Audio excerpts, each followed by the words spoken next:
Hello friends, good evening all of you. MRL study studio ಚಾನಲ್ಗೆ ತಮಗೆಲ್ಲರಿಗೂ ಸ್ವಾಗತಿಸುತ್ತಾ ಇವತ್ತಿನ ತರಗತಿಯಲ್ಲಿ ದೈಹಿಕ ಶಿಕ್ಷಣ ಶಿಕ್ಷಕರ ಒಂದು ಪಠ್ಯಕ್ರಮಕ್ಕೆ ಸಂಬಂಧಪಟ್ಟಂತಹ ಆಟಕೂಟಗಳು ಅಂದರೆ ಪಂದ್ಯಾವಳಿ. ಇಲ್ಲಿ ನಾವು ಏನು ಮಾಡ್ತೀವಿ, ಗೇಮ್ಸನ್ನು ಯಾವ ರೀತಿ ಆಡಬೇಕು ಅಂಥೇಳಿ ಅದ್ರ ಬಗ್ಗೆ ತಿಳ್ಕೊತೀವಿ ಈ ಒಂದು ಲೆಸನ್ನಲ್ಲಿ. ಅಂದರೆ ಯಾವ ರೀತಿ ಗುಂಪು ಮಾಡಬೇಕು, ಯಾವ ರೀತಿ ಬೈ ಕೊಡಬೇಕು, ಲೀಗಲ್ಲಿ ಹೆಂಗೆ, ನಾಕೌಟಲ್ಲಿ ಹೆಂಗೆ, ಈ ರೀತಿ ಏನು ಮಾಡ್ತೀವಿ ಸಂಕ್ಷಿಪ್ತವಾಗಿ ಒಂದೊಂದಾಗಿ ಈ ಒಂದು ಲೆಸನಲ್ಲಿ ನಾವು ತಿಳ್ಕೊತೀವಿ.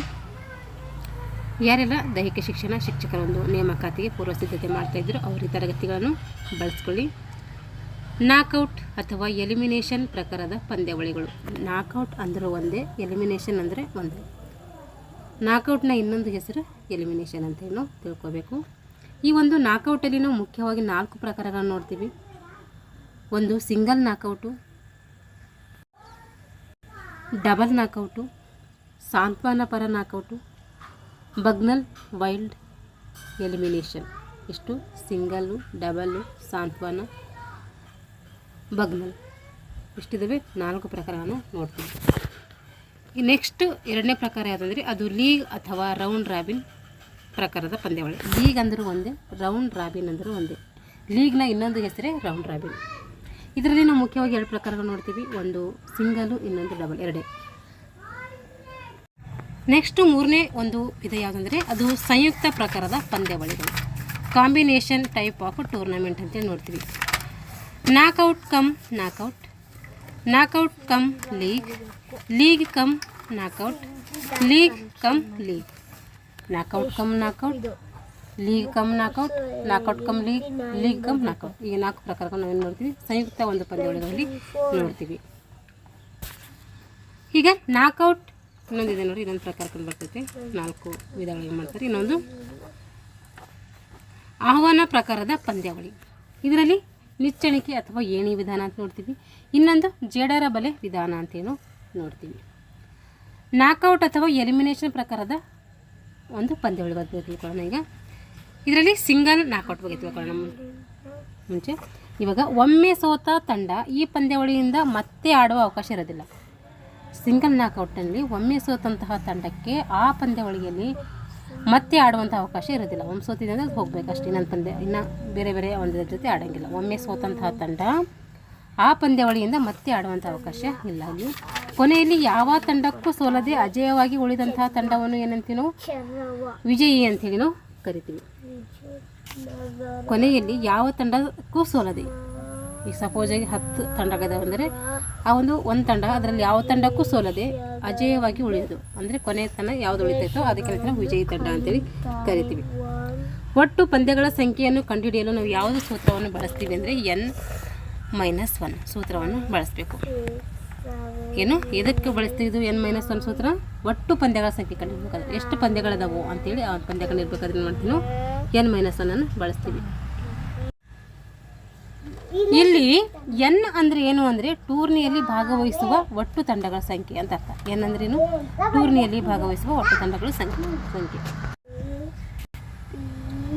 ಉದಾಹರಣೆಗೆ 8 ತಂಡಗಳಿದ್ದರೆ ನಾವೇನು ಮಾಡ್ತೀವಿ, 8-1 ಮಾಡ್ತೀವಿ. ಅಲ್ಲಿ ಎಷ್ಟಿದ್ದಾವೆ 7 ಪಂದ್ಯಗಳು ಆಡಿಸ್ಬೇಕಾಗುತ್ತೆ. N-1 ಸೂತ್ರ ಅಂದ್ರೆ ಏನು? ಒಟ್ಟು ಪಂದ್ಯಗಳ ಸಂಖ್ಯೆ ಕಂಡುಹಿಡಿಯುವಂಥ ಒಂದು ಸೂತ್ರ ಆಗಿರ್ತೈತೆ. ಸಪೋಸ್ ಈಗ 8 ತಂಡಗಳಿದ್ದರೆ ಅದರಲ್ಲಿ ನಾವು 1 ಮೈನಸ್ ಮಾಡಿಕೊಂಡ್ರೆ ಎಷ್ಟಾಗುತ್ತೆ, 7 ಪಂದ್ಯಗಳಲ್ಲಿ ಆಡಿಸ್ಬೇಕಾಗುತ್ತೆ. 10 ತೊಗೊಂಡ್ರೆ 9, 12 ತೊಗೊಂಡ್ರೆ 11, ಈ ರೀತಿ ಏನು ಮಾಡಬೇಕು, 1 ಮೈನಸ್ ಮಾಡಿಕೊಂಡ್ರೆ ಅಷ್ಟು ನಮಗೆ ಪಂದ್ಯಗಳನ್ನ ಆಡಿಸೋದಕ್ಕೆ ಗೊತ್ತಾಗ್ತೈತೆ. ಈಗ ತಳಕು ಹಾಕುವ ವಿಧಾನ. ಪಂದ್ಯಾವಳಿಯಲ್ಲಿ ಭಾಗವಹಿಸುವ ತಂಡಗಳು 16ಕ್ಕಿಂತ ಕಡಿಮೆ ಇದ್ದರೆ, ಒಂದು ಪಂದ್ಯಾವಳಿ ಇದೆ, ಆ ಪಂದ್ಯಾವಳಿಯಲ್ಲಿ ಭಾಗವಹಿಸುವ ತಂಡಗಳ ಸಂಖ್ಯೆ 16ಕ್ಕಿಂತ ಕಡಿಮೆ ಇದ್ದರೆ ಅಥವಾ ಸಮ ಸಂಖ್ಯೆಯಲ್ಲಿದ್ದರೆ, 16ಕ್ಕಿಂತ ಕಡಿಮೆ ಇದ್ದು ಅದು ಸಮ ಸಂಖ್ಯೆಯಲ್ಲಿದ್ದರೆ, ಉದಾಹರಣೆಗೆ 2, 4, 6, 8, 10, 12, 14, 16. ಏಕೆಂದರೆ ಏನು ಹೇಳಿದರೆ ಇಲ್ಲಿ 16ಕ್ಕಿಂತ ಕಡಿಮೆ ಇರಬೇಕಂತ ಹೇಳಿದ್ದಾರೆ. 16 ತಂಡ ಅಂದರೆ N/2 ತಂಡಗಳನ್ನು ಮೇಲ್ಭಾಗಕ್ಕೆ ಅಂದರೆ 16/2 ಈಜಿಕೊಟ್ಟು ಎಷ್ಟು ಬರುತ್ತೆ, ಇಲ್ಲಿ 8 ಬರುತ್ತೆ. 8 ತಂಡಗಳು ಮತ್ತು N/2 ತಂಡಗಳನ್ನು ಕೆಳಭಾಗಕ್ಕೂ ಅಂದರೆ 16/2 ಈ ರೀತಿ 7 ಮಾಡಿದ್ರೆ 8 ಸಿಗುತ್ತವೆ. ಈ ರೀತಿ 8 ಬರುವಂತೆ ಏನು ಮಾಡಬೇಕು, ನಾವು ವಿಂಗಡಿಸಬೇಕು. ಇಲ್ಲಿ ಎನ್ ಅಂದರೆ ಏನು, ಭಾಗವಹಿಸುತ್ತಿರುವ ಒಟ್ಟು ತಂಡಗಳು ಅಂತೇಳಿ ನಾವು ತಿಳ್ಕೊಂಡಿವಿ. n/2 ಮಾಡ್ಕೊಂಡ್ರೆ ಏನಾಗ್ತದೆ, ಇಲ್ಲಿ ನಮಗೆ ತಂಡಗಳು ಮೇಲ್ಭಾಗಕ್ಕೆ ಕೆಳಭಾಗಕ್ಕೆ ಬರ್ತಾವೆ ಅನ್ನೋದು ಇಷ್ಟು ನೆನ್ಪಿಟ್ಕೋಬೇಕು. 16ಕ್ಕಿಂತ ಕಡಿಮೆ ಇದ್ದು ಬೆಸ ಸಂಖ್ಯೆಯಲ್ಲಿದ್ದರೆ ಅಂದರೆ 3, 5, 7, 9, 11, 13, 15 ಈ ರೀತಿ ತಂಡಗಳಿದ್ದರೆ, 15 ತಂಡಗಳಿದ್ದರೆ ಮೇಲ್ಭಾಗಕ್ಕೆ n+1/2 n+1/2 ಅಂದರೆ 15. ಅದರಲ್ಲಿ 1 ಮೈನಸ್ ಮಾಡಿಕೊಂಡ್ರೆ ಎಷ್ಟಾಗ್ತೈತೆ ನಮಗೆ, ಪ್ಲಸ್ ಮಾಡಬೇಕು, n+1 ಅಂದರೆ 15 + 1. 15 ತಂಡಗಳು ತೊಗೊಂಡಿದ್ದೀವಿ ಅಂದರೆ ನಾವು 15 + 1 ಎಷ್ಟಾಯ್ತು ಇಲ್ಲಿ, 16 ಆಯಿತು. 16/2 ಎಷ್ಟಾಯ್ತದೆ ಇಲ್ಲಿ, 2 1 2 ಎಂಟ್ಲೆ ಎಷ್ಟಾಗ್ತೈತೆ, 16 ಬರ್ತೈತೆ. 2 ಎಂಟ್ಲೆ 16 ಅಂದರೆ 8 ತಂಡಗಳು ಬರ್ತವೆ ಇಲ್ಲಿ. ಈಗ ಕೆಳಭಾಗಕ್ಕೆ n-1/2, ಇದು ಮೇಲ್ಭಾಗಕ್ಕೆ n+1/2 ಮಾಡಿದ್ವಿ. ಕೆಳಭಾಗಕ್ಕೆ ಇವೆರಡು ಸೂತ್ರ ಯಾವಾಗ ಬೆಸ ಸಂಖ್ಯೆ ಇದ್ದರೆ n-1/2 ಅಂದರೆ 15ರಲ್ಲಿ 1 15 - 1/2 ಅಂದರೆ ಎಷ್ಟು, 14/2 ಆಗ್ತದೆ. ಇಲ್ಲಿ ಕೆಳಗಡೆ ಎಷ್ಟು ಬರ್ತವೆ, 7 ತಂಡಗಳು ಬರ್ತವೆ. 14/2 ಮಾಡ್ಕೊಂಡು 7 ತಂಡಗಳು ಕೆಳಗಡೆ ಬರ್ತವೆ. ಈಗ ಏನು ಮಾಡಿದ್ವಿ ನಾವು, ಬೈಗಳನ್ನು ತಂಡಗಳಿಗೆ ಯಾವ ರೀತಿ ಮಾಡ್ತೀವಿ ಅಂತ ಬರ್ತಾವಂತ ವಿಂಗಡಣೆ ಮಾಡ್ಕೊಂಡ್ವಿ. ಈಗ ಯಾವ ರೀತಿ ಬೈ ಕೊಡಬೇಕು ಅಂತೇಳಿ ನೋಡಿರಿ. ಪ್ರಥಮ ಸುತ್ತಿನಲ್ಲಿ ಪಂದ್ಯಗಳನ್ನು ಆಡಿಸದೇ ಮುಂದಿನ ಸುತ್ತಿಗೆ ಅರ್ಹತೆ ನೀಡೋದಕ್ಕೆ ಅಂತ ನಾವು ಬೈ ಅಂತೇಳಿ ಕರಿತೀವಿ. ಬೈ ಅಂತಂದರೆ ಏನಂದರೆ ಪ್ರಥಮ ಸುತ್ತಿನಲ್ಲಿ ಆಡದೆ ಮುಂದಿನ ಸುತ್ತಿಗೆ ಅರ್ಹತೆ ನೀಡುವುದಕ್ಕೆ ನಾವು ಬೈ ಅಂತೇಳಿ ಕರಿತೀವಿ. ಬೈ ಮೊದಲ ಸುತ್ತಿನಲ್ಲೇ ನೀಡಬೇಕು. ಮೊದಲನೇ ಸುತ್ತಿನಲ್ಲಿ ನೀಡಬೇಕು. ಏಕೆಂದರೆ ಅವಾಗೆಲ್ಲ ಕ್ರೀಡಾಪಟುಗಳು ಏನಾಗಲ್ಲ, ಅಷ್ಟಂದ್ರೆ ಅವರು ಟಯರ್ಡ್ ಆಗಿರಲ್ಲ. ಹಾಗೆ ಆಗ ನೀಡಿದರೆ ಅವರಿಗೆ ಟಯರ್ಡ್ ಆಗಿಲ್ಲ ಅಂದರೆ ಅವರಿಗೆ ಬೈ ಕೊಟ್ಟರು ಕೂಡ ಏನು ಯೂಸಸ್ ಇರೋದಿಲ್ಲ. ಒಂದು ವೇಳೆ 2-3 ತಂಡ ಆಡಿಸಿ ಆಮೇಲೆ ಬೈ ಕೊಟ್ಟಿವಿ ಅಂದರೆ ಏನಾಗ್ತೈತೆ, ಅವರಿಗೆ ಅವ್ರ ಟಯರ್ಡ್ನೆಸ್ಸನ್ನು ಕಡಿಮೆ ಮಾಡ್ಕೊಂಡಾಗುತ್ತೆ. ಹಾಗಾಗಿ ಆವಾಗ ಕೊಡಬಾರ್ದು, ಫಸ್ಟಿಗೆ ಕೊಡಬೇಕು. ಬೈ ಯಾವಾಗ ಕೊಡಬೇಕಂದ್ರೆ ಮೊದಲ ಸುತ್ತಿನಲ್ಲಿಯೇ ಬೈಯನ್ನು ಕೊಡಬೇಕು. ನೋಡಲಿ ಕಾರಣ ಕೊಟ್ಟಿದ್ದಾರೆ. ಮೊದಲ ಸುತ್ತಿನಲ್ಲಿ ಸ್ಪರ್ಧೆ ಏನಾಗೋದಿಲ್ಲ, ಅಷ್ಟೊಂದು ತೀಕ್ಷ್ಣವಾಗಿರೋದಿಲ್ಲ. ಹಾಗೂ ಪಂದ್ಯದ ನಂತರ ವಿಶ್ರಾಂತಿಗೆ ಹೋಲಿಸಿದಾಗ ಪಂದ್ಯಪೂರ್ವ ವಿಶ್ರಾಂತಿಯಿಂದ ಯಾವ ಲಾಭವೂ ಇಲ್ಲ. ಪಂದ್ಯಾವಳಿಯಲ್ಲಿ ಭಾಗವಹಿಸುವ ತಂಡಗಳ ಸಂಖ್ಯೆ 2 ಅಥವಾ 2ರ ಘಾತಕ್ಕೆ ಸಮ ಸಂಖ್ಯೆಯಲ್ಲಿದ್ದರೆ ಬೈ ಕೊಡುವ ಹಾಗಿಲ್ಲ. ಒಂದು ವೇಳೆ ಇಲ್ಲದಿದ್ದಾಗ ಬೈ ನೀಡಬೇಕು. ನೋಡಿಲಿ, ಬೈ ಯಾವಾಗ ಕೊಡಬೇಕು ಅಂದರೆ ಪಂದ್ಯಾವಳಿಯಲ್ಲಿ ಭಾಗವಹಿಸುವ ತಂಡಗಳ ಸಂಖ್ಯೆ ಅಥವಾ 2 ಅಥವಾ 2ರ ಘಾತಕ್ಕೆ ಸಮ ಸಂಖ್ಯೆಯಲ್ಲಿದ್ದರೆ ಅವಾಗೇನು ಮಾಡಬೇಕು, ಬೈ ಕೊಡಬೇಕು. ಸಮ ಸಂಖ್ಯೆ ಇದ್ದರೆ ಬೈ ಕೊಡುವ ಹಾಗಿಲ್ಲ. ಒಂದು ವೇಳೆ ಇಲ್ಲಾಂದರೆ ಸಮ ಸಂಖ್ಯೆ ಇಲ್ಲ ಅಂದರೆ ಕೊಡಬೇಕು. ಸಮ ಸಂಖ್ಯೆ ಇದ್ದರೆ ಕೊಡೋ ಹಾಗಿಲ್ಲ. ಹಾಗಾದರೆ 2 ಮತ್ತು 2ರ ಘಾತಕ್ಕೆ ಸಮ ಅಂದರೆ ಹೇಗೆ ಅಂದರೆ 1, 2ರ ಘಾತಾಂಕ 1, ಇಲ್ಲಿ 2ರ ಘಾತಾಂಕ 2 ಸಮ ಸಂಖ್ಯೆ ಆಯಿತು 4, 2ರ ಘಾತಾಂಕ 3 ಇದು ಸಮ ಸಂಖ್ಯೆ 8 ಆಯಿತು. 2ರ ಘಾತಾಂಕ 4 ಅಂದರೆ 16 ಸಮ ಸಂಖ್ಯೆ ಆಯಿತು. 2ರ ಘಾತಾಂಕ 5 ಅಂದರೆ 32 ಸಮ ಸಂಖ್ಯೆ ಆಗುತ್ತೆ. ಏನು ಹೇಳಿದರೆ ಇಲ್ಲಿ ಪಂದ್ಯಾವಳಿಯಲ್ಲಿ ಭಾಗವಹಿಸುವ ತಂಡಗಳು 2 ಅಥವಾ 2ರ ಘಾತಕ್ಕೆ ಸಮ ಸಂಖ್ಯೆಯಲ್ಲಿದ್ದರೆ ಅಲ್ಲಿ ಏನಾಗಲಿಲ್ಲ, ನಾವು ಬೈ ಕೊಡುವ ಹಾಗಿಲ್ಲ. ಒಂದು ವೇಳೆ ಸಮ ಸಂಖ್ಯೆ ಇರಲಿಲ್ಲ ಅಂದರೆ ನಾವು ಲೋಕಲ್ಲಿ ಬೈಯನ್ನು ಕೊಡಬೇಕು. ಇವಾಗ ನೋಡಿರಿ, 2ರದ ಇಲ್ಲಿ ಇನ್ನೂ ಕೊಟ್ಟಿದ್ದಾರೆ. 2/6 ಅಂದರೆ 2ರ ಘಾತ 6 ಅಂದರೆ 64 ಬರ್ತವೆ. 2ರ ಘಾತ 7 ಅಂದರೆ 128. ಈ ರೀತಿ ಇದ್ದರೆ ಏನು ಮಾಡ್ತೀವಿ ಅಂದರೆ 2, 4, 8, 16, 32, 64, 128 ಇವುಗಳಿಗೆ ಏನೋ ಸಮ ಸಂಖ್ಯೆ ಇದಾವೆಲ್ಲ. ಸಮ ಸಂಖ್ಯೆ ಇರೋದರಿಂದ ಇವಿಗೆ ನಾವು ಬೈ ಕೊಡುವ ಹಾಗಿಲ್ಲ. ಒಂದು ವೇಳೆ ಪಂದ್ಯಾವಳಿಯಲ್ಲಿ ಭಾಗವಹಿಸುವ ತಂಡಗಳು 2 ಅಥವಾ 2ರ ಘಾತ ಸಂಖ್ಯೆಯಲ್ಲಿ ಅಂದರೆ 2, 4, 8, 16, 32, 64, 128 ಇಲ್ಲದಿದ್ದಾಗ 2ರ ಘಾತಕ್ಕೆ ಸಮ ಇಲ್ಲ ಅಂತಂದಾಗ 1 ಅಥವಾ ಹಲವು ತಂಡಗಳಿಗೆ ಬೈ ನೀಡಬೇಕಾಗುತ್ತೆ. ಅವಾಗೇನಾಗ್ತೈತೆ, ಸಮ ಸಂಖ್ಯೆ ಇಲ್ಲ ನಮ್ಗೆ ಗೊತ್ತಾದ ಬಗ್ಗೆ 1 ತಂಡ ಕೊಡ್ಬೋದು ಅಥವಾ ಹಲವು ತಂಡಗಳಿಗೆ ನಾವು ಬೈ ಕೊಡಬೇಕಾಗುತ್ತೆ. ಉದಾಹರಣೆಗೆ 3, 5, 6, 7, 9, 10, 11, 12 ಇತ್ಯಾದಿ ಬೈಗಳ ಸಂಖ್ಯೆ ನಿರ್ದಿಷ್ಟಪಡಿಸಬೇಕಾದ್ರೆ ಪಂದ್ಯಾವಳಿಯಲ್ಲಿ ಭಾಗವಹಿಸುವ ಒಟ್ಟು ತಂಡಗಳ ಸಂಖ್ಯೆಯನ್ನು ನಾವು ಮಾಡಬೇಕು. ಅದಕ್ಕಿಂತ ಹೆಚ್ಚಿನ 2ರ ಘಾತ ಸಂಖ್ಯೆಯಲ್ಲಿ ಕಳೆದು ಬಂದಂತಹ ಮೊತ್ತವನ್ನು ಬೈಗಳಲ್ಲಿ ಏನು ಮಾಡಬೇಕು ನಾವು ಹಂಚಬೇಕು. ಉದಾಹರಣೆಗೆ 12 ತಂಡಗಳು ಮಧ್ಯೆ ಪಂದ್ಯಾವಳಿಯಲ್ಲಿ ಭಾಗವಹಿಸಿದರೆ 12ರ ನಂತರ ಅದರ ಘಾತ ಸಂಖ್ಯೆ ಮುಂದೆ ದೊಡ್ಡದ್ರಾಗ ಚಿಕ್ಕದು ಕಳಿಬೇಕು. ನೋಡಿರಿ 2 ಈಗ 4ರಾಗ 2 ಕಳಿಬೇಕು. 8 ಅಂದರೆ 8ರಾಗ 16ರಲ್ಲಿ 8 ಕಳಿಬೇಕು. ಇವಾಗ 16 ತಂಡಗಳಿದ್ರೆ 32ರಲ್ಲಿ 16 ಕಳಿಬೇಕು. ಈಗ ಏನಾರ 14 ಇದ್ದವು ಅಂದರೆ ಅವಾಗ ನೋಡುವಾಗ 16ರಲ್ಲಿ 14 ಕಳಿಬೇಕು. ಒಂದು ವೇಳೆ 20 ಎಷ್ಟಿದೆ ದೊಡ್ಡದಲ್ಲಿ 32 ನಾವು 28 ಇತ್ತು ಅಂದರೆ ಏನು ಮಾಡಬೇಕು 32ರಲ್ಲಿ 28 ಕಳಿಬೇಕು. ಅಂದರೆ ದೊಡ್ಡ ಸಂಖ್ಯೆಯಲ್ಲಿ ಚಿಕ್ಕ ಸಂಖ್ಯೆ ಕಳಿಬೇಕು ಅಂತ ಅರ್ಥ. ನೋಡಲಿ, ಬೈಗಳ ಸಂಖ್ಯೆ ನಿರ್ದಿಷ್ಟಪಡಿಸಬೇಕಾದ್ರೆ ಪಂದ್ಯಾವಳಿಯಲ್ಲಿ ಭಾಗವಹಿಸುವ ಒಟ್ಟು ತಂಡಗಳ ಸಂಖ್ಯೆಯನ್ನು ಅದಕ್ಕಿಂತ ಹೆಚ್ಚಿನ 2ರ ಘಾತ ಸಂಖ್ಯೆಯಲ್ಲಿ ಕಳೆದು ಬಂದಂಥ ಮೊತ್ತವನ್ನು ಮಾಡಬೇಕು ನಾವು ಬೈಗಳಲ್ಲಿ ಹಂಚಬೇಕು. ಉದಾಹರಣೆಗೆ 12 ತಂಡಗಳು ಪಂದ್ಯಾವಳಿಯಲ್ಲಿ ಭಾಗವಹಿಸಿದರೆ ಒಂದು ಪಂದ್ಯಾವಳಿಯಲ್ಲಿ 12 ತಂಡಗಳು ಭಾಗವಹಿಸಿದರೆ 12ರ ನಂತರ ಘಾತ ಸಂಖ್ಯೆ 16 ಆಗಿರುತ್ತದೆ. ಭಾಗವಹಿಸುವ ತಂಡಗಳು ಎಷ್ಟಿರ್ತವೆ 12. ಹಾಗಾಗಿ 16ರಲ್ಲಿ 12 ಕಳೆದ್ರೆ ಎಷ್ಟು ಬೈಗಳು ಸಿಗ್ತವೆ ನಮಗೆ 4 ಬೈಗಳು ಸಿಗ್ತವೆ. ಇವಾಗ ಬೈಗಳನ್ನು ಯಾವ ರೀತಿ ಹಂಚಬೇಕು 4 ಬಂದು ಬೈಗಳು ಸರಿ. ಈಗ ಯಾವ ರೀತಿ ನಾವು ಡಿವೈಡ್ ಮಾಡಬೇಕು ಅಂತಂದರೆ ನೋಡಿರಿ, ತಂಡಗಳು 2ರ ಘಾತ ಸಂಖ್ಯೆಗಿಂತ ಕಡಿಮೆ ಇದ್ದು ತಂಡಗಳು ಏನು ಮಾಡಿದ್ದಾವೆ 2ರ ಘಾತ ಸಂಖ್ಯೆಗಿಂತ ಕಡಿಮೆ ಇದ್ದು ಸಮ ಸಂಖ್ಯೆಯಲ್ಲಿದ್ದರೆ, ಉದಾಹರಣೆಗೆ 20 ತಂಡಗಳು ಅಂತ ತಿಳ್ಕೊಳ್ಳೋಣ. ಈ ರೀತಿ 20 ತಂಡಗಳಿಗೆ ಯಾವ ರೀತಿ ಬೈ ಹಂಚಬೇಕು ಅಂತ ನೋಡಿರಿ. 20 ಅಂದರೆ 32ಕ್ಕಿಂತ ಏನು ಚಿಕ್ಕತಾನೆ ಅದು 32ರಲ್ಲಿ ನಾವು ಏನು ಮಾಡಬೇಕು 20ನ್ನು ಕಳಿಬೇಕು. ಅವಾಗ ಎಷ್ಟು ಬರ್ತೈತಿ 12 ಬೈಗಳು ನಮಗೆ ಬರ್ತವೆ. ಈಗ ಮೇಲ್ಭಾಗಕ್ಕೆ ಹಂಚಬೇಕು ಅಲ್ಲ, ಮೇಲ್ಭಾಗ ಕೆಳಭಾಗಕ್ಕೆ, ಅವಾಗ ಏನು ಮಾಡಬೇಕು ನಾವು NB/2 ಅಂಥೇಳಿ ಮಾಡಬೇಕು. 12ಕ್ಕೆ 2ರಿಂದ ಡಿವೈಡ್ ಮಾಡಿದ್ರೆ ಏನು ಮಾಡ್ತವೆ ಬೈ ಕೆಳಭಾಗಕ್ಕೆ 6 ಮೇಲ್ಭಾಗಕ್ಕೆ 6 ಬೈಗಳು ಬರ್ತವೆ. ಯಾಕೆಂದರೆ ಸಮ ಇದೆ ಇದು. ನೋಡಿರಿ, N/2 ಮಾಡಿದರೆ 12/2 ಮಾಡಿದರೆ 6 ಬೈಗಳು ಕೆಳಭಾಗಕ್ಕೆ, 12/2 ಮಾಡಿದರೆ 6 ಬೈಗಳು. 6 ಬೈ ಒಂದು ವೇಳೆ ತಂಡಗಳಿಗೂ 2ರ ಘಾತಕ್ಕಿಂತ ಕಡಿಮೆ ಇತ್ತು. ಒಂದು ವೇಳೆ ಏನು ಮಾಡ್ತವೆ 2ರ ಘಾತಕ್ಕಿಂತ ಕಡಿಮೆ ಇದ್ದರೆ ಬೆಸ ಸಂಖ್ಯೆಯಲ್ಲಿದ್ದರೆ ಅಂದರೆ 21 ತಂಡಗಳು ಅಂತ ಹೇಳ್ತೀವಿ. ಈಗ 21 ತಂಡ ಅವಾಗ ಏನು ಮಾಡ್ತೀವಿ 32ರಲ್ಲಿ 21 ಕಳೆದ್ರೆ 11 ಬೈಗಳು ಬರ್ತವೆ. ಇವಾಗ ಮೇಲ್ಭಾಗಕ್ಕೆ ಕೆಳಭಾಗಕ್ಕೆ ಯಾವ ರೀತಿ ಬೈಗಳು ಹಂಚಬೇಕು ಅಂತ ಹೇಳಿ ಅವಾಗ ಏನು ಮಾಡಬೇಕು ನಾವು ಬೆಸ ಸಂಖ್ಯೆಯಲ್ಲಿದ್ದರೆ ಅವಾಗ NB-1/2 ಮಾಡ್ತೀವಿ. ಎಷ್ಟು ಬಂದು ಬೈಗಳು 11 ಬೈ. ಅದರ -1 ಮಾಡ್ಕೊಂಡು ಎಷ್ಟಾಗ್ತೈತೆ 10/2 ಮಾಡಿದ್ರೆ ಎಷ್ಟಾಗ್ತೈತೆ 5 ಬೈಗಳು ಮೇಲ್ಭಾಗಕ್ಕೆ, 5 ಬೈಗಳು ಕೆಳಭಾಗಕ್ಕೆ ಮಾಡಬೇಕು. ಕೆಳಭಾಗಕ್ಕೆ ಸೂತ್ರ ಯಾವುದು NB ಪ್ಲಸ್ ಇದೆ. ಇಲ್ಲಿ ಪ್ಲಸ್ ಸಲಕ್ಕೆ ಇಲ್ಲಿ ಏನಾಗ್ತೈತೆ ಒಂದು ಆ್ಯಡ್ ಆಗಿ, ಹಾಗಾಗಿ 6 ಬೈಗಳು ಬರ್ತವೆ. ಮೇಲ್ಭಾಗಕ್ಕೆ ಮೈನಸ್ ಮಾಡ್ಕೋಬೇಕು NB-1, ಕೆಳಭಾಗಕ್ಕೆ NB+1 ಮಾಡ್ಕೋಬೇಕು. NB ಅಂದ್ರೇನು ಒಟ್ಟು ಬೈಗಳ ಸಂಖ್ಯೆ ಅಂತ ಅರ್ಥ. ಒಟ್ಟು ತಂಡಗಳನ್ನು 4 ಭಾಗಗಳಾಗಿ ವಿಂಗಡಿಸಿ ತಳಕನ್ನು ಹಾಕುವ ವಿಧಾನ. 4 ತಂಡಗಳಿದೆ. ಒಟ್ಟು ತಂಡಗಳು ಎಷ್ಟು ತಂಡಗಳು ಗೊತ್ತಿಲ್ಲ. ಒಟ್ಟು ತಂಡಗಳನ್ನು ನಾವು 4 ಭಾಗಗಳಿಗೆ 16 ತಂಡಗಳು 12 ತಂಡಗಳಿದ್ದಾಗ 4 ಒಂದು ಭಾಗಗಳಿಗೆ ಯಾವ ರೀತಿ ಮಾಡ್ಕೋಬೇಕು ಅಂತ ಹೇಳ್ಕೊಟ್ಟಿದ್ದಾರೆ. ಒಟ್ಟು ತಂಡಗಳನ್ನು 4 ಭಾಗಗಳಿಗೆ ವಿಂಗಡಿಸಿ ತಳಕನ್ನು ಹಾಕುವ ವಿಧಾನ.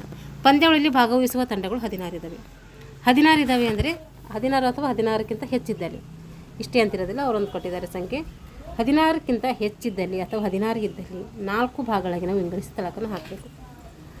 4ರಲ್ಲಿ ಮೇಲಿನ ಅರ್ಧದಲ್ಲಿ 2, 1 ಮತ್ತು 2, ಕೆಳಗಿನ ಅರ್ಧದಲ್ಲಿ ಏನು ಮಾಡಬೇಕು 3 ಮತ್ತು 4 ಭಾಗಗಳಾಗಿ ವಿಂಗಡಣೆ ಮಾಡಬೇಕು. ಪಂಗಡಗಳನ್ನು ಹಂಚುವಾಗ 4 ಭಾಗಗಳಾಗಿ ಮಾಡಿದ್ರೆ 4 ಭಾಗಗಳನ್ನು ಹಂಚುವಾಗ ಒಟ್ಟು ಪಂಗಡಗಳ ಸಂಖ್ಯೆ ಎಷ್ಟು 4ರಿಂದ ಸರಿಯಾಗಿ ನೋಡಬೇಕು ಭಾಗಿಸಲ್ಪಡುತ್ತದೆ.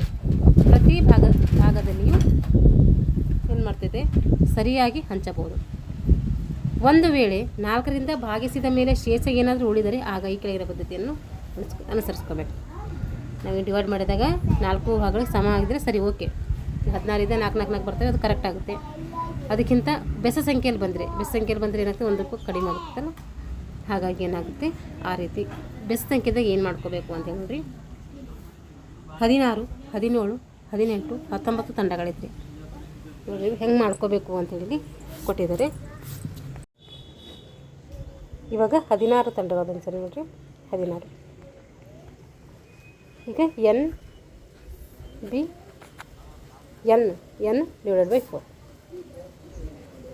N ಅಂದರೆ ಸಂಖ್ಯೆ ಎಷ್ಟು ಸಂಖ್ಯೆ ಇದ್ದಾವೆ 16 ತಂಡಗಳು ಎಷ್ಟಿದ್ದಾವೆ 16 ಇದ್ದಾವೆ. ಡಿವೈಡೆಡ್ 4 ಮಾಡಬೇಕು.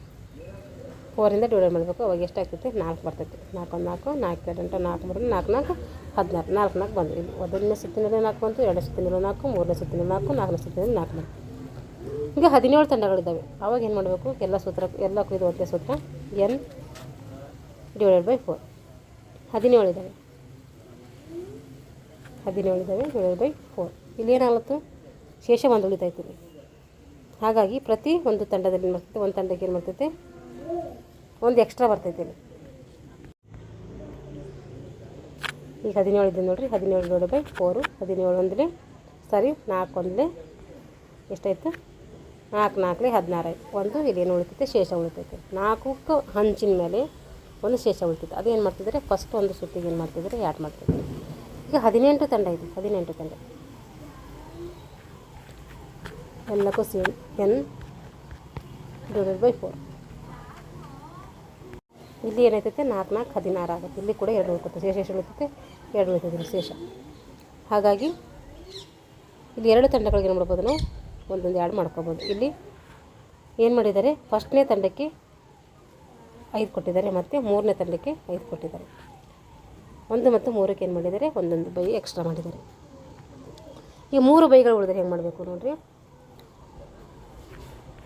3 ಬೈಗಳು 19 ತಂಡ ಇದೆ. 19 ತಂಡ ಉಳಿದ್ರೆ ಇದು 3 ಬೈ ಉಳಿತವೆ. 3 ಬೈ ಉಳಿತವೆ. 3 ಬೈ ಉಳಿದ್ರೆ ಏನು ಮಾಡ್ತಾರೆ ಅವಾಗ ಅಂತಂದರೆ 1 2 3 ಭಾಗಗಳು ಏನು ಮಾಡ್ತಾರೆ? 5 5 ಹಂಚಿ ಲಾಸ್ಟಿಂದ ಏನು ಮಾಡ್ತಾರೆ 4 ಹಾಕ್ತಾರೆ. ಅಂದರೆ ಫಸ್ಟಿಗೆ ಏನು ಮಾಡಬೇಕು? ಫಸ್ಟು ಸೆಕೆಂಡು ಥರ್ಡ್ಗೆ ಅಲ್ಲಿ 5 5 ಬರ್ತವೆ. ಲಾಸ್ಟಿಂದ ಎಷ್ಟೈತೆ? 4 ಉಳಿತೈತೆ. ಇಲ್ಲಿ n ಅಂದರೆ ಏನು ಅಂದರೆ ಒಟ್ಟು ತಂಡ ಸಂಖ್ಯೆ, q ಅಂದರೆ ಭಾಗಲಬ್ಧ ಅಂತ ಅರ್ಥ. ಈ ರೀತಿ ಸಮ ಸಂಖ್ಯೆ ಇಲ್ಲ ಬೆಸ ಸಂಖ್ಯೆ ಬಂದರೆ ಈ ರೀತಿ ನಾವು ಬೈಗಳನ್ನು ಹಂಚಿಕೊಂಡು ಈ ರೀತಿ 4 ಗುಂಪುಗಳಾಗಿ ಡಿವೈಡ್ ಮಾಡಬೇಕಾದ್ರೆ ಈ ರೀತಿ ಮಾಡಬೇಕು ನಾವು. ಸೂಚನೆ ನೋಡಿರಿ. ತಂಡಗಳನ್ನು ಮೊದಲಿನಂತೆ 2 ಭಾಗಗಳಾಗಿ ವಿಂಗಡಿಸಿ. ತಂಡ ಏನು ಮಾಡಬೇಕು? 2 ಭಾಗಗಳಾಗಿ ವಿಂಗಡಣೆ ಮಾಡಬೇಕು. ಉದಾಹರಣೆಗೆ 18 ತಂಡಗಳಿದ್ರೆ ಇಲ್ಲಿ ನಾವು ಸೂತ್ರದ ಪ್ರಕಾರ n ಡಿವೈಡೆಡ್ ಬೈ 2 ಮಾಡ್ತೀವಿ. ಅವಾಗ ಏನಾಗ್ತೈತೆ? 9 ಮೇಲಾರ್ಧ 9 ಕೆಳಾರ್ಧ ಬರ್ತೈತೆ. ಮೇಲಾರ್ಧದಲ್ಲಿ 2 ಭಾಗಗಳನ್ನಾಗಿ ವಿಂಗಡಣೆ ಮಾಡಿ, ಮತ್ತೆ ಮೇಲಾರ್ಧ ಮತ್ತೆರಡು ಭಾಗಗಳಾಗಿ ವಿಂಗಡಣೆ ಮಾಡಿ. 9 ತಂಡಗಳಿದ್ದು ಬೆಸ ಸಂಖ್ಯೆಯಲ್ಲಿರುವುದರಿಂದ ಮೇಲ್ಭಾಗದಲ್ಲಿ ಏನು ಮಾಡ್ತೈತಿ? ನಾವು ಎಷ್ಟು ಬರ್ತೈತೆ? ಮೇಲ್ಭಾಗಕ್ಕೆ ಇಲ್ಲಿ ನೋಡಿರಿ 9 ತಂಡಗಳಿದ್ದರಿಂದ ಮೇಲ್ಭಾಗಕ್ಕೆ 10 ಬರ್ತೈತೆ. n + 1 divided by 2. ಇಲ್ಲೇನು ಮಾಡ್ತು? ಪ್ಲಸ್ ಮಾಡ್ಕೊಂಡು ಸಲಕ್ಕೆ 10 ಡಿವೈಡೆಡ್ ಬೈ 2 ಆಯಿತು. ಎಷ್ಟು ಬರ್ತೈತೆ ತಂಡಗಳು? 5 ತಂಡಗಳು ಬರ್ತವೆ. ಮತ್ತು ಮೇಲ್ಭಾಗದಲ್ಲೇ ಕೆಳಭಾಗ, ಮೇಲ್ಭಾಗ ಮತ್ತು ಕೆಳಭಾಗ ಮಾಡ್ಕೋತೀವಲ್ಲ 9ರಲ್ಲಿ ಎಷ್ಟು ತಂಡಗಳಿದ್ದಾವೆ? ಇಲ್ಲಿ 18 ತಂಡಗಳಿದಾವಲ್ಲ. 18 ತಂಡಗಳು ಮೇಲೆ 9 ಬರ್ತವೆ, ಕೆಳಗೆ 9 ಬರ್ತವೆ. ಈ ಮೇಲೆ ಬದ 9 ಅಂತ ತಿಳ್ಕೊರಿ. ಈ ರೀತಿ 9 6 7 8 9 ಇದರ ಮೇಲದ್ರಾಗೆ ಮತ್ತೆ ಏನು ಮಾಡಬೇಕು? ಡಿವೈಡ್ ಮಾಡ್ಕೋಬೇಕು. ಮತ್ತು ಮೇಲರ್ಧ ಕೆಳಗರ್ಧ ಅಂತೇಳಿ ಮಾಡ್ಕೋಬೇಕು. ಮೇಲರ್ಧದಲ್ಲಿ 5 ಬರ್ತವೆ, ಕೆಳರ್ಧದಲ್ಲಿ 4 ತಂಡಗಳು ಬರ್ತವೆ. 1 2 3 4 5 6 7 8 9. ಮೇಲರ್ಧದಲ್ಲಿ 5, ಕೆಳರ್ಧದಲ್ಲಿ 4 ತಂಡಗಳು ಬರ್ತವೆ. ಇನ್ನು ಬೈಗಳನ್ನು ಹಂಚಬೇಕಾದರೆ ಈ ಹಿಂದೆ ತಿಳಿಸಿದಂತೆ ಬೈಗಳನ್ನು ಕೊಂಡು ಹಂಚಬೇಕು. ಉದಾಹರಣೆಗೆ 23 ತಂಡಗಳು ಭಾಗವಹಿಸಿದರೆ ಅಲ್ಲಿ ಬೈ 32ರಲ್ಲಿ 23 ಕಳೆದ್ರೆ ಎಷ್ಟು ಬೈಗಳು ಸಿಗ್ತವೆ? ಅಲ್ಲಿ ನಮಗೆ 9 ಬೈಗಳು ಸಿಗ್ತವೆ. ಏಕೆಂದರೆ ದೊಡ್ಡ ಸಂಖ್ಯೆ ಚಿಕ್ಕ ಸಂಖ್ಯೆ ಕಳ್ಕೋಬೇಕು. ಹಾಗಾಗಿ ಮೇಲ್ಭಾಗಕ್ಕೆ ಏನು ಮಾಡಬೇಕು? ಮೇಲ್ಭಾಗಕ್ಕೆ NB - 1 ಡಿವೈಡೆಡ್ ಬೈ 2 ಎಷ್ಟೈತೈತೆ? 9 ಬೈಗಳು ಬಂದಿದ್ದಾವಲ್ಲ, ಅದರಲ್ಲಿ 9 - 1 ಮಾಡಿದ್ರೆ 8 ಡಿವೈಡೆಡ್ ಬೈ 2 ಎಷ್ಟು ಬೈ ಬರ್ತವೆ? 4 ಬೈಗಳು ಮೇಲ್ಭಾಗಕ್ಕೆ ಬರ್ತವೆ. ಅದೇ ರೀತಿ ಕೆಳಭಾಗಕ್ಕೆ ಎಷ್ಟು ಬರ್ತವೆ? NB + 1 ಡಿವೈಡೆಡ್ ಬೈ 2 ಮಾಡಿಕೊಂಡ್ರೆ 10 ಬೈಗಳು ಡಿವೈಡೆಡ್ ಬೈ 2 ಮಾಡಿದರೆ 5 ಬೈಗಳು ಕೆಳಗಡೆ ಬರ್ತವೆ. ಮೇಲ್ಭಾಗಕ್ಕೆ 5 ಬೈಗಳದು, ಮೇಲ್ಭಾಗಕ್ಕೆ 4 ಬೈಗಳದು, ಕೆಳಭಾಗಕ್ಕೆ 5 ಬೈಗಳು ಆದವು. ನಂತರ ಮೇಲರ್ಧದಲ್ಲಿ ಮೇಲ್ಭಾಗಕ್ಕೆ 4 ಬೈಗಳಿದ್ದು ಇದು ಸಮ ಸಂಖ್ಯೆ ಆಗೋದ್ರಿಂದ 2 2 ಬರ್ತವೆ. ಅದೇ ರೀತಿ ಮೇಲ್ಭಾಗದ ಒಂದು ಕೆಳಭಾಗಕ್ಕೆ ಏನು ಬರ್ತೀವಿ ನಾವು? ಇಲ್ಲಿ 2 ಬರ್ತೀವಿ, ಅಲ್ಲಿ 2 ಬರ್ತವೆ. ಅಂದರೆ ಅವೆರಡು ಸಮ ಆಗಿರೋದ್ರಿಂದ ಅಲ್ಲೆರಡು ಇಲ್ಲೆರಡು ಬರ್ತವೆ. ನಂತರ ಕೆಳರ್ಧದಲ್ಲಿ 5 ಬೈಗಳಿದ್ದಾವೆ. ಇವು ಏನಾಗಿದೆ, ಇದು ಬೆಸ ಸಂಖ್ಯೆ ಇರುವುದರಿಂದ ಕೆಳ ಅರ್ಧದ ಒಂದು ಮೇಲ್ಭಾಗಕ್ಕೆ ಎಷ್ಟು ಬರ್ತೈತೆ, 2 ಬೈಗಳು ಬರ್ತೈತೆ. ಹಾಗೂ ಕೆಳ ಅರ್ಧದ ಕೆಳಭಾಗಕ್ಕೆ ಎಷ್ಟು ಬರ್ತೈತೆ, 3 ಬೈಗಳು ಬರ್ತೈತೆ. ಸೂತ್ರ ಹಾಕೊಂಡು ಮಾಡಿ ನಿಮ್ಗೆ ಗೊತ್ತಾಗ್ತೈತೆ. ಈಗ ಲಭ್ಯವಿರುವ ಬೈಗಳನ್ನು ಹಂಚುವಾಗ ಈ ಕೆಳಗಿನ ವಿಧಾನವನ್ನು ಅನುಸರಿಸಬೇಕು. ಇಲ್ಲಿ ನಾವು 1, 2, 3, 4 ಭಾಗಗಳನ್ನು ಮಾಡಲಾಗಿದೆ. ಮೊದಲನೇ ಬೈಯನ್ನು 4ನೇ ಭಾಗದ ಕೊನೆಯ ತಂಡಕ್ಕೆ ಕೊಡ್ತೀವಿ. ಇದು ಒಂದು ಪೇಪರಲ್ಲಿ ಹಾಕ್ಕೊಂಡು ಮಾಡಿದ್ರೆ ಗೊತ್ತಾಗುತ್ತೆ. ನೋಡಿರಿ, ಮೊದಲನೇ ಬೈಯಲ್ಲಿ ಕೊಡಬೇಕು ನಾವು. ಮೊದಲನೇ ಬೈಯನ್ನು 4ನೇ ಭಾಗದ ಕೊನೆಯ ತಂಡಕ್ಕೆ ಕೊಡಬೇಕು. ಹಾಗೆ 2ನೇ ಬೈಯನ್ನು 2ನೇ ತಂಡದ ಕೊನೆಯ ತಂಡಕ್ಕೆ ಕೊಡಬೇಕು. 3ನೇ ಬೈಯನ್ನು 3ನೇ ಮೊದಲನೇ ತಂಡಕ್ಕೂ, 4ನೇ ಬೈಯನ್ನು 1ನೇ ಮೊದಲನೇ ತಂಡಕ್ಕೂ, 5ನೇ ಬೈಯನ್ನು 4ನೇ ತಂಡಕ್ಕೂ, 4ನೇ ಮೊದಲನೇ ತಂಡಕ್ಕೂ, 6ನೇ ಬೈಯನ್ನು 2ನೇ ಮೊದಲನೇ ತಂಡಕ್ಕೂ, 7ನೇ ಬೈಯನ್ನು 3ನೇ ಕೊನೆಯ ತಂಡಕ್ಕೂ, ಹಾಗೂ 8ನೇ ಬೈಯನ್ನು 1ನೇ ಕೊನೆಯ ತಂಡಕ್ಕೂ, 9ನೇ ಬೈಯನ್ನು 4ನೇ ಕೊನೆಯ ತಂಡಕ್ಕೂ ನೀಡಬೇಕು. ಹಾಗೂ ಇನ್ನೂ ಹೆಚ್ಚಿನ ಬೈಗಳನ್ನು ಲಭ್ಯವಿದ್ದರೆ ಇದೇ ಒಂದು ಕ್ರಮವಾಗಿ ನಾವು ಮಾಡಬೇಕು, ಬೈಗಳನ್ನು ಕೊಡ್ತಾ ಹೋಗಬೇಕು. ಇದು ಸ್ವಲ್ಪ ನಮ್ಗೆ ಬೈ ಕೊಡೋದು ಇಲ್ಲಿ ಕೊಟ್ಟಿದ್ದಾರೆ ನೋಡಿರಿ. ಅದು ಏನು ಹೇಳಿದ್ನೋ ಅದ್ರ ಪ್ರಕಾರ ಇವ್ರು ಕೊಟ್ಟಿದ್ದಾರೆ. 9 ಬೈಗಳು ಯಾವ ರೀತಿ ಕೊಟ್ಟಿದ್ದಾರೆ ಅಂತ ನೋಡಿರಿ.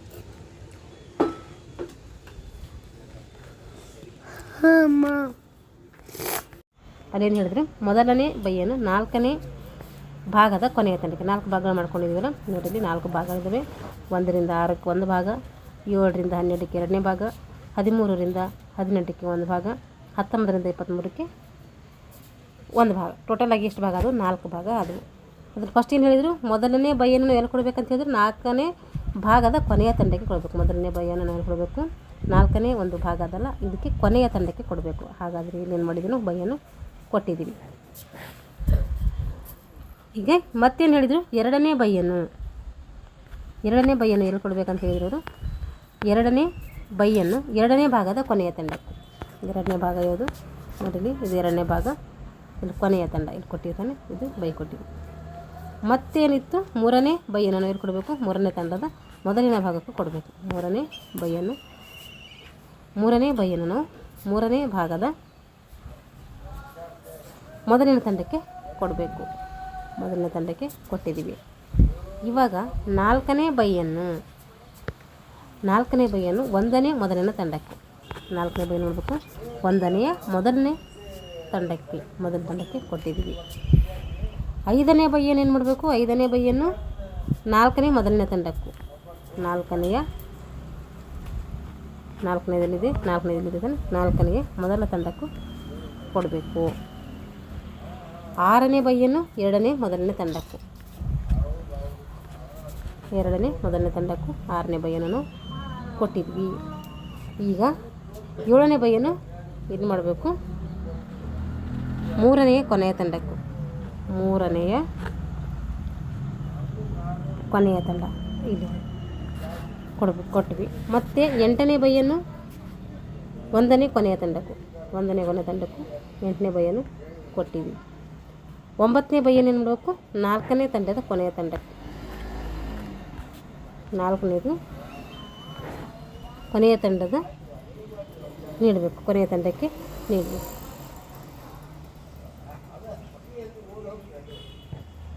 ಈಗೇನದು ಈ ರೀತಿ ನಾವು ಬೈಗಳನ್ನು ಹಂಚಿದ್ವಿ. ಒಟ್ಟು ಎಷ್ಟು ಬೈಗಳು ಹಂಚಿದ್ವಿ ನಾವು, ಒಟ್ಟು 9 ಬೈಗಳನ್ನು ಇಲ್ಲಿ ಹಂಚಿದ್ವಿ. ಎಷ್ಟು ಬೈಗಳು ಹಂಚಿದ್ವಿ, 9 ಬೈಗಳನ್ನು ಈ ರೀತಿ ನಾವು ಡಿವೈಡ್ ಮಾಡಿ ಹಂಚಿದ್ವಿ. ಇಲ್ಲಿ ಸೂಚನೆ ಕೊಟ್ಟಿದ್ದಾರೆ. ಈ ಉದಾಹರಣೆಯಲ್ಲಿ ಹಿಂದೆ ಬಿಡಿಸಿದಂತೆ 1ನೇ ಭಾಗಕ್ಕೂ 2ನೇ ಭಾಗಕ್ಕೂ 3ನೇ ಭಾಗಕ್ಕೂ 1ನೇ ಭಾಗಕ್ಕೆ 2ನೇ ಬೈಗಳನ್ನು, 2ನೇ ಭಾಗಕ್ಕೆ 2 ಬೈಗಳನ್ನು ಇಲ್ಲಿ ಬಿಡಿಸಿದ್ವಲ್ಲ ಯಾವ ಬರ್ತೈತೆ ಅಂಥೇಳಿ. 1ನೇ ಭಾಗಕ್ಕೆ ಎಷ್ಟು ಬೈಗಳು ಬರ್ತವೆ, 2 ಭಾಗ. 2ನೇ ಭಾಗಕ್ಕೆ 2 ಬೈಗಳು, ಮತ್ತು 3ನೇ ಭಾಗಕ್ಕೆ 2 ಬೈಗಳು, 4ನೇ ಭಾಗಕ್ಕೆ 3 ಬೈಗಳು. ಎಷ್ಟದು, 2 2 ಮತ್ತು 2 ಆಮೇಲೆ 3, ಎಷ್ಟದು ಇಲ್ಲಿ 9 ಬೈಗಳು ಆದವು. ಈಗ ಸೀಡಿಂಗ್ ಅಥವಾ ಶ್ರೇಯಾಂಕ ಅಥವಾ ಕ್ರಮಾಂಕ ಪದ್ಧತಿ.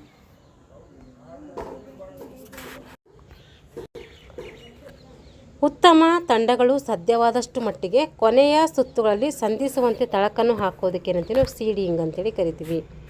ಉತ್ತಮ ತಂಡಗಳು ಆರಿಸುವಾಗ ಈ ತಂಡಗಳ ಹಿಂದಿನ ಸಾಧನೆಗಳ ಫಲಿತಾಂಶವನ್ನು ನಾವೇನು ಮಾಡ್ತೀವಿ ಗಣನೆಗೆ ತೆಗೆದುಕೊಳ್ಬೇಕು. ಹಾಗೂ ತಂಡಗಳಿಗೆ ಸೀಡಿಂಗ್ ನೀಡುವಾಗ 2 ಅಥವಾ 2ರ ಘಾತ ಸಂಖ್ಯೆಯನ್ನು ನಾವು ಇಲ್ಲಿ ನೀಡಬೇಕು. ಉದಾಹರಣೆಗೆ 2, 4, 8 ಇತ್ಯಾದಿ ಬೈಗಳು ಲಭ್ಯವಿದ್ದರೆ ಸೀಡ್ ಮಾಡಿದ ತಂಡಗಳಿಗೆ ಬೈ ಕೊಡಬೇಕು. ಬೈ ಇರುವ ಸ್ಥಳಗಳಲ್ಲಿ ಸೀಡ್ ಬರುವ ತಂಡಗಳನ್ನು ಬರೆದುಕೊಳ್ಬೇಕು. ಆದರೆ ಸೀಡ್ ತಂಡದವರಿಗೆ ಬೈ ಕೊಡಲೇಬೇಕೆಂಬ ನಿಯಮವೇನೂ ಇಲ್ಲ. ಏನು ಮಾಡ್ಬೋದು ನಾವು ಸೀಡ್ ಏನಾದರೂ ಬೈಗಳು ಲಭ್ಯವಿದ್ದರೆ ಸೀಡ್ ಮಾಡಿದ ತಂಡಗಳಿಗೆ ನಾವು ಬೈ ಕೊಡ್ಬೋದು. ಒಂದು ವೇಳೆ ಬೈಗಳಿಲ್ಲಪ್ಪ ಅಂದರೆ ನಾವು ಸೀಡ್ ಮಾಡೀವಿ ಅದ್ರ ಬೈ ಕೊಡ್ಲಿಕ್ಕಲ್ಲ ಬೈ ಇಲ್ಲ, ಆ ರೀತಿ ಕೊಡಬೇಕಂಬ ಅಂತ ನಿಯಮನೂ ಇಲ್ಲ. ತಳಕು ಪಟ್ಟಿಯಲ್ಲಿ ಸೀಡೆಡ್ ತಂಡಗಳ ಪಕ್ಕದಲ್ಲಿ ನಾವು ನೋಡಬೇಕು ಎಸ್ ಅಂತೇಳಿ ನಮೂದಿಸಬೇಕು. ವಿಶೇಷ ಸೀಡಿಂಗ್ ಅತಿ ಬಲಿಷ್ಠ ತಂಡಗಳು ಅಥವಾ ಆಟಗಾರರು ಟೂರ್ನಿಯಲ್ಲಿ ಭಾಗವಹಿಸಿದಾಗ ಅಂತಹ ತಂಡಗಳಿಗೆ ಏನು ಮಾಡ್ತೀವಿ ಮೊದಲ ಸುತ್ತಿನಲ್ಲಿ ಆಡಿಸದೆ ನೇರವಾಗಿ ಏನು ಮಾಡ್ತೀವಿ ಕ್ವಾರ್ಟರ್ ಫೈನಲು ಅಥವಾ ಸೆಮಿಫೈನಲ್ ಪಂದ್ಯಗಳಿಗೆ ಅರ್ಹತೆಯನ್ನು ನೀಡ್ತೀವಿ. ಈ ಒಂದು ವಿಧಾನಕ್ಕೆ ಏನಂತೀವಿ ನಾವು ವಿಶೇಷ ಸೀಡಿಂಗ್ ಅಂತೇಳಿ ನಾವು ಕರಿತೀವಿ.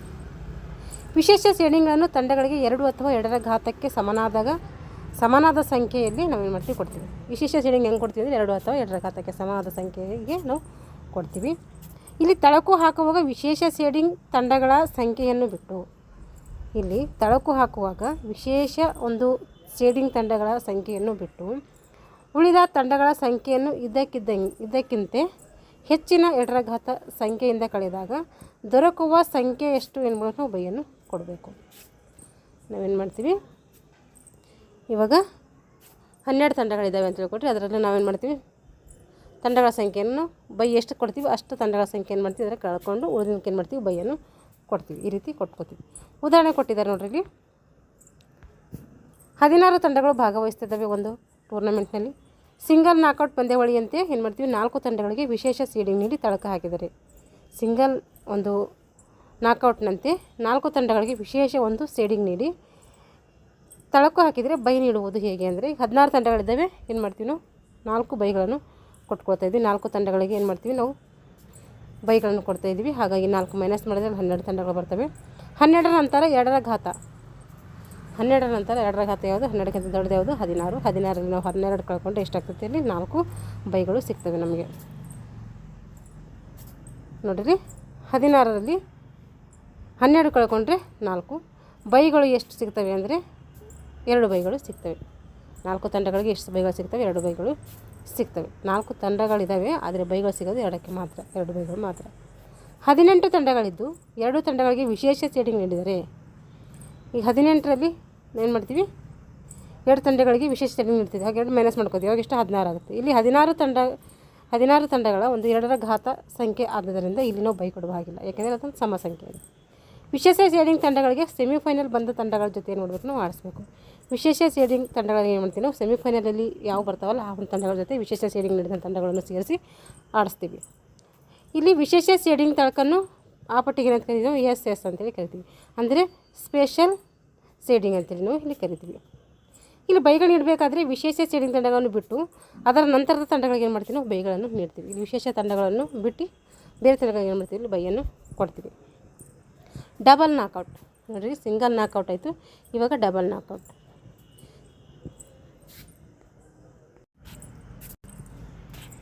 ಡಬಲ್ ನಾಕೌಟ್ನಲ್ಲಿ ಭಾಗವಹಿಸಿದ ಪ್ರತಿ ತಂಡ 2 ಬಾರಿ ಸೋತಲ್ಲಿ ಮಾತ್ರ ಏನು ಮಾಡ್ತಿತ್ತು ಟೂರ್ನಮೆಂಟಿಂದ ಹೊರ ಹೋಗ್ತಿತ್ತು. ಸಿಂಗಲ್ ನಾಕೌಟಲ್ಲಿ ಹೆಂಗಾಯ್ತಿತ್ತು 1 ಬಾರಿ ಸೋತಂಥ ತಂಡ ಏನು ಮಾಡ್ತಿತ್ತು ಅದು ಟೂರ್ನಮೆಂಟಿಂದ ಹೊರ ಹೋಗಬೇಕಾಗಿತ್ತು. ಆದರೆ ಇಲ್ಲಿ ಡಬಲ್ ನಾಕೌಟ್ ಅಂದರೆ 2 ಸಾರಿ ಸೋತಂಥ ತಂಡ ಏನಾಗ್ತದೆ ಹೊರ ಹೋಗ್ತದೆ. ಅಂದರೆ ಇಲ್ಲಿ 2 ಚಾನ್ಸ್ ಇರ್ತೈತೆ ಸೋತರಿಗೆ ಅಂತ ಅರ್ಥ ಆಯ್ತದೆ. ಮೊದಲು ಸಿಂಗಲ್ ನಾಕೌಟ್ನಂತೆ ಏನು ಮಾಡ್ತಾರೆ ಪಂದ್ಯ ಆಡಿಸಿ ನಂತರ ಮೂಲ ತೊಳಕಿನಲ್ಲಿ ಗೆದ್ದಂತಹ ತಂಡ ಒಂದನ್ನು ಬಿಟ್ಟು ಸಿಂಗಲ್ ನಾಕೌಟ್ ಥರನೇ ಆಟ ಆಡಿಸ್ತಾರೆ. ಅಲ್ಲಿ ಗೆದ್ದಂಥ ತಂಡಗಳನ್ನು ಬಿಟ್ಟು ಏನು ಮಾಡ್ತಾರೆ ಗೆದ್ದಂತಹ ತಂಡ ಒಂದನ್ನು ಬಿಟ್ಟು ಮೂಲ ತಳಕಿನಲ್ಲಿ ಆಯಾ ಸುತ್ತಿನಲ್ಲಿ ಸೋತ ತಂಡಗಳ ಪಟ್ಟಿಯನ್ನು ತಯಾರಿಸ್ತಾರೆ. ಅಂದರೆ ಆ ಒಂದು ಗೆದ್ದಂಥ ತಂಡಗಳು ಬಿಟ್ಟು ಅದ್ರ ಕೈ ಕೆಳಗೆ ಯಾರು ಸೋಲ್ತಾವಲ್ಲ ಅಂದ್ರೆ ಅದ್ರ ಕೆಳಗೆ ಯಾವ ಸೋಲ್ತಾವಲ್ಲ ಅವುಗಳಕ್ಕೆಲ್ಲ ಸೇರಿಸ್ಕೊಂಡು ಏನು ಮಾಡ್ತಾರೆ ಅವಕ್ಕೂ ಕೂಡ ಮತ್ತೆ ಏನು ಮಾಡ್ತಾರೆ ತಳಕ್ಕೆ ಹಾಕಿ ಆಡಿಸ್ತಾರೆ. ಇಲ್ಲಿ ಸ್ವತಂತ್ರ ತಂಡಗಳಿಗೆ ಮತ್ತೆ ಗುಂಪು ಮಾಡ್ಕೊಂಡು ಸ್ವತಂತ್ರ ತಂಡಗಳಿಗೆ ಇಲ್ಲಿ ಆಡಿಸ್ತಾರೆ.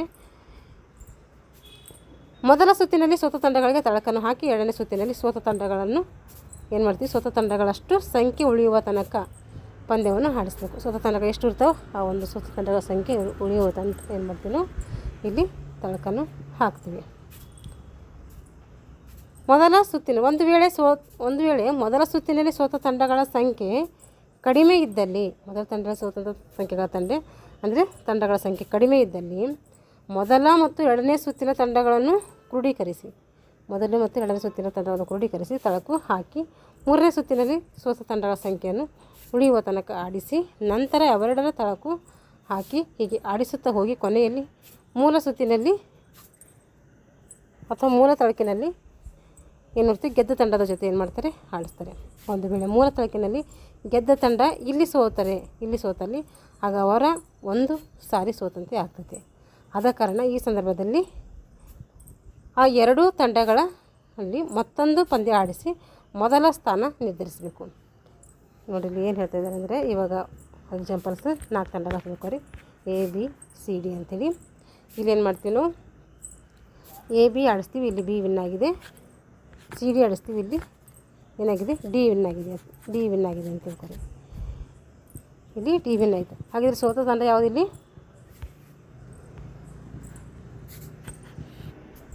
ಸೋತ ತಂಡ ಯಾವುದಾಯ್ತು ಇಲ್ಲಿ? A ತಂಡ ಸೋತಿದೆ, ಮತ್ತೇನಾಗಿದೆ C ತಂಡ ಸೋತಿದೆ.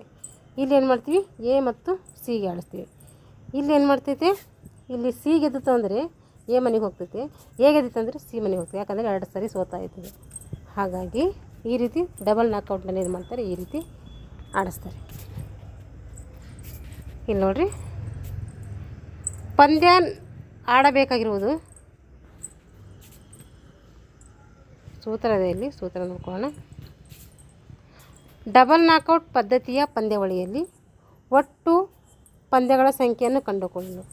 ಡಬಲ್ ನಾಕೌಟ್ ಪಂದ್ಯಾವಳಿಯಲ್ಲಿ ಒಟ್ಟು ಪಂದ್ಯಗಳ ಸಂಖ್ಯೆಯನ್ನು ಕಂಡುಕೊಳ್ಬೇಕಾದ್ರೆ ನಾವೇನು ಮಾಡ್ತೀವಿ, 2n-2 ಸೂತ್ರವನ್ನು ಬಳಸಿ ಮೂಲ ತಳುಕಿನಲ್ಲಿ ಗೆದ್ದ ತಂಡವೇ ಎರಡನೇ ಹಂತದ ತಳುಕಿನಲ್ಲಿ ಮೊದಲು ಗೆದ್ದರೆ, ಒಂದು ವೇಳೆ 2 ಹಂತದ ತಳುಕಿನಲ್ಲಿ ಮೊದಲ ಬಾರಿ ಸೋತರೆ ಇನ್ನೊಂದು ಪಂದ್ಯ ಆಡಬೇಕಾಗಿರುವುದು. ಇಲ್ಲಿ ನೋಡಿರಿ, ಇದು ಏನಪ್ಪ ಅಂತಂದರೆ ಇದು ಡಬಲ್ ಅಂತ ಅರ್ಥ. ಡಬಲ್ ನಾಕೌಟ್ ಆಡಿಸ್ತಿದ್ದಲ್ಲಿ ಡಬಲು. ಇಲ್ಲಿ ಅಂದರೆ ಪಂದ್ಯಾವಳಿಯಲ್ಲಿ ಟೂರ್ನಮೆಂಟ್ನಲ್ಲಿ ಭಾಗವಹಿಸ್ತಿದ್ರು ತಂಡಗಳ ಸಂಖ್ಯೆ ಹಾಕ್ತೀವಿ ಇಲ್ಲಿ. ಆಮೇಲೆ ಇಲ್ಲಿ 2 ಅಂದರೆ ಇದು ಏನಂದರೆ ಇದು 2 ಬೈಗಳು, 2 ಅಂತ ಅರ್ಥ. ಅಂದರೆ 2 ಸರಿ ಅದು ಏನಾಗಿದೆ ಸೋತ್ರೆ 2 ಸರಿ ಗೆದ್ದಿದೆ, ಇದು ಏನಾಗಿದೆ 1 ಸಲ ಸೋತಿಲ್ಲ, 2 ಉಳಿಸ್ಕೊಂಡಿದೆ ಅಂತ ಅರ್ಥ. ಅಂದರೆ ಇನ್ನೂ 2 ಚಾನ್ಸ್ ಇದ್ದಾವೆ, ಅದಕ್ಕೆ 2 ಸರಿನೂ ಸೋಲುವಂಥ ಚಾನ್ಸ್ ಇದ್ದಾವೆ. ಈ ರೀತಿ ಅರ್ಥ ಆಗ್ತೈತಿದು. ಈಗ 2n-1 ಅಂದರೆ ಇಲ್ಲಿ 1 ಸರಿ ಸೋತಿದೆ, 1 ಸರಿ ಇನ್ನೊಂದು ಏನಿದೆ ಅದಕ್ಕೆ ಚಾನ್ಸ್ ಇದೆ, ಇನ್ನೊಂದು ಸೋಲೋದು ಇದೆ ಅಂತ ಅರ್ಥ. ನೋಡಿರಿ, 2n-2 ಸೂತ್ರವನ್ನು ಮೂಲ ತಳುಕಿನಲ್ಲಿ ಗೆದ್ದ ತಂಡವೇ ಎರಡನೇ ಹಂತದ ತಳುಕಿನಲ್ಲಿ ಮೊದಲ ಬಾರಿ ಗೆದ್ದರೆ, ಒಂದು ವೇಳೆ ಎರಡನೇ ಹಂತದ ತಳುಕಿನಲ್ಲಿ ಮೊದಲು ಬಾರಿ ಸೋತರೆ ಇನ್ನೊಂದು ಪಂದ್ಯ ಆಡಬೇಕಾಗಿರೋದಂತ ಇದನ್ನು ಸೂಚಿಸ್ತದೆ ಈ ಸೂತ್ರ. ಉದಾಹರಣೆ ನೋಡಿರಿ, ಉದಾಹರಣೆ ತಿಳ್ಕೊಂಡ್ರೆ ಸ್ವಲ್ಪ ಈಜಿ ಆಗ್ತೈತೆ. ಉದಾಹರಣೆ, 18 ತಂಡಗಳು ಭಾಗವಹಿಸಿದಲ್ಲಿ 18 ತಂಡಗಳು ಭಾಗವಹಿಸ್ತಾ ಇದ್ದಾವೆ. ಅಲ್ಲಿ 2n-2 ಆದರೆ ಅಂದರೆ ನೋಡಿರಿ, 2 ಅಂದ್ರೇನು, ಅದು ಡಬಲ್ ನಾಕೌಟ್ ಅಂತ ಅರ್ಥ. ಇಲ್ಲಿ ತಂಡಗಳು ಎಷ್ಟಿದ್ದಾವೆ, 18 ತಂಡಗಳಿದ್ದಾವೆ. ಅದು ಎಷ್ಟು ಸರಿ ಸೋಲ್ಬೋದು ಅಂದರೆ 2 ಗೆದ್ದಂತ ಅಂದರೆ ಅದು ಎಷ್ಟಾಗುತ್ತೆ ಅಂದರೆ 2 ಕೌಂಟ್ ಆಗ್ತೈತೆ. ಇನ್ನು 2 ಸರಿ ಅದು ಸೋಲಬಹುದು ಅಥವಾ ಇನ್ನೂ 2 ಉಳಿಸ್ಕೊಂಡಿದೆ ಗೆದ್ದಂಥ ತಂಡ ಅಂತ ಅರ್ಥ ಅದು. ಹಾಗಾಗಿ ಇಲ್ಲೇನು ಮಾಡ್ತೀವಿ ನಾವು, 18 ಎರಡಲೇ ಎಷ್ಟು 32, ಅದರಲ್ಲಿ 2 ಮೈನಸ್ ಮಾಡಿದ್ರೆ ಎಷ್ಟಾಗ್ತೈತೆ 34 ಪಂದ್ಯಗಳೇನಾಗ್ತವೆ ನಡೀತವೆ. 2n-1, 2 ಅಂದರೆ ಡಬಲ್ ನಾಕೌಟ್ ಅಂತ ಅರ್ಥ. n ಅಂದರೆ ಎಷ್ಟಿದೆ, 18 ತಂಡಗಳಿದ್ದಾವೆ, 1 ಸೋತಿದೆ, 1 ಉಳಿಸ್ಕೊಂಡಿದೆ, ಅದರಲ್ಲಿ 1 ಮೈನಸ್ ಮಾಡ್ತೀವಿ. ಎಷ್ಟಾಯ್ತೈತೆ 35 ಪಂದ್ಯಗಳು ನಡೀತವೆ ಅಂತ ಅರ್ಥ. 18 ತಂಡಗಳಿದ್ದರೆ ಎಷ್ಟು ನಡೀತವೆ, 35 ಪಂದ್ಯಗಳು ನಡೀತವೆ. ಈಗ ಸಾಂತ್ವನ ಪರ ಪಂದ್ಯಾವಳಿ,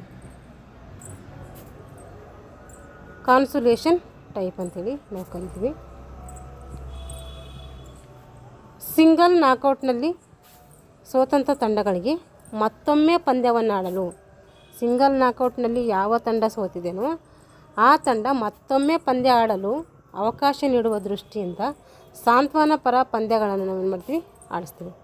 ಇದರಲ್ಲಿ 2 ಪ್ರಕಾರಗಳು ನೋಡ್ತೀವಿ. ಒಂದನೇ ಪ್ರಕಾರ ಅಂದರೆ ಸಾಂತ್ವನ ಪಂದ್ಯಾವಳಿಗಳು, ಎರಡನೇ ಪ್ರಕಾರ ಸಾಂತ್ವನ ಪಂದ್ಯಾವಳಿಗಳು.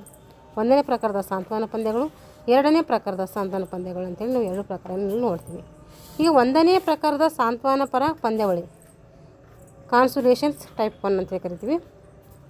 ಇಲ್ಲಿ ನೋಡಿರಿ, ಇಲ್ಲಿ ಸಿಂಗಲ್ ನಾಕೌಟ್ ಪಂದ್ಯಗಳನ್ನು ಆಡಿಸಿ ಮೊದಲನೇ ಸುತ್ತಿನಲ್ಲಿ ಸೋತಂತಹ ಎಲ್ಲ ತಂಡಗಳು ಏನು ಮಾಡ್ತವೆ, ಇಲ್ಲಿ ಪಟ್ಟಿ ಮಾಡಿ ಚೀಟಿ ಎತ್ತುವುದರ ಮೂಲಕ ಪುನಃ ಸಿಂಗಲ್ ನಾಕೌಟ್ ಪ್ರಕಾರದ ಪ್ರಕರಣ ಹಾಕಿ ಬೈಗಳನ್ನು ಕೊಡಬೇಕಾದಲ್ಲಿ ಮೂಲ ತಳಕಿನಲ್ಲಿ ಬೈ ಸಿಗದಿದ್ದ ತಂಡಗಳಿಗೆ ಏನು ಮಾಡ್ತೀವಿ ನಾವು ಬೈಗಳನ್ನು ನೀಡಬೇಕು.